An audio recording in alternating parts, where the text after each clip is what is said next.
तब एलिया अग्नि की तरह प्रकट हुए। उनकी वाणी धधकती मशाल के सदृश थी।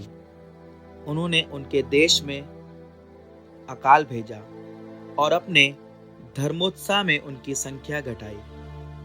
उन्होंने प्रभु के वचन से आकाश के द्वार बंद किए और 3 बार आकाश से अग्नि गिराई। एलिया, आप अपने चमत्कारों के कारण कितने महान हैं। आपके सदृश होने का दावा कौन कर सकता है। आपने सर्वोच्च प्रभु की आज्ञा से एक मनुष्य को मृत्यु और अधोलोक से वापस बुलाया। आपने राजाओं का सर्वनाश किया, प्रतिष्ठित लोगों को गिरा दिया और सहज ही उनका बल तोड़ दिया। आपने सिनाई पर्वत पर दोषारोपण और होरेब पर्वत पर दंडाज्ञा सुनी। आपने प्रतिशोध करने वाले राजाओं का और अपने उत्तराधिकारियों के रूप में नबियों का अभिषेक किया।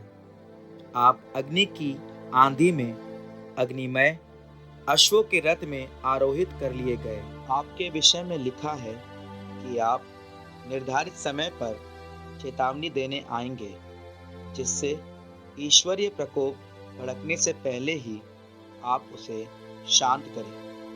पिता और पुत्र का मेल कराएं और इज़राइल के वंशों का पुनरुद्धार करें।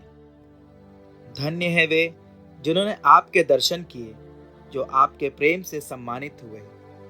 हमें तो जीवन मिला है, किंतु मृत्यु के बाद हमें आपके सदृश नाम नहीं मिलेगा।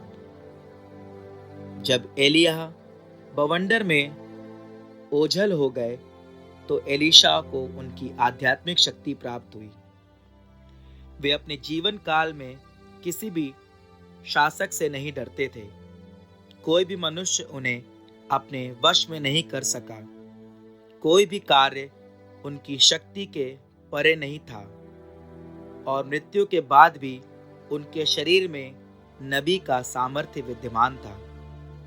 उन्होंने अपने जीवन काल में चमत्कार और मृत्यु के बाद भी अपूर्व कार्य कर दिखाए।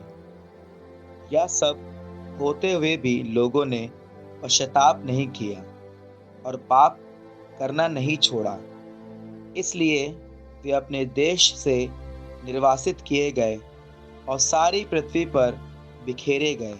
बहुत कम लोग बच गए और दाऊद के घराने का एक शासक शेष रहा। उनमें कुछ लोगों ने वही किया जो प्रभु को प्रिय है, किंतु अन्य लोग पाप करते रहे।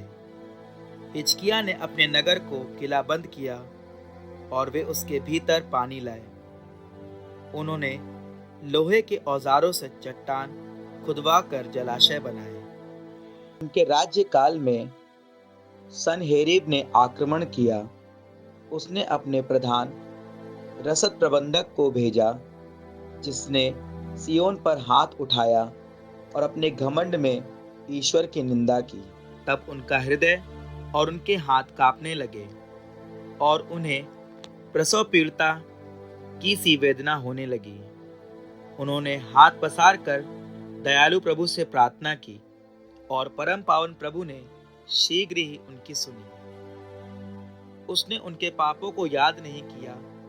उसने उन्हें शत्रुओं के हाथ नहीं पड़ने दिया और उन्हें यशायाह द्वारा छुड़ाया। उसने अश्शूरियों का शिविर उजाड़ा और अपने दूतों द्वारा उनका विनाश किया। हिजकिय्याह ने वही किया जो प्रभु को प्रिय है और वे अपने पिता दाऊद के मार्ग के प्रति ईमानदार रहे, जिनका निर्देश नबी ईसाया करते थे, जो एक महान और विश्वसनीय दृष्टा प्रमाणित हुए। ईसाया के दिनों में सूर्य के पीछे हटने पर राजा का जीवन बढ़ा दिया गया। ईसाया ने दिव्य शक्ति से प्रेरित होकर अंतिम दिनों के दृश्यों का दर्शन किया। उन्होंने सियोन में शोक मनाने वालों को सांत्वना दी, अनंत काल तक का भविष्य घोषित किया और घटित होने के पूर्व गुप्त बातों को प्रकट किया।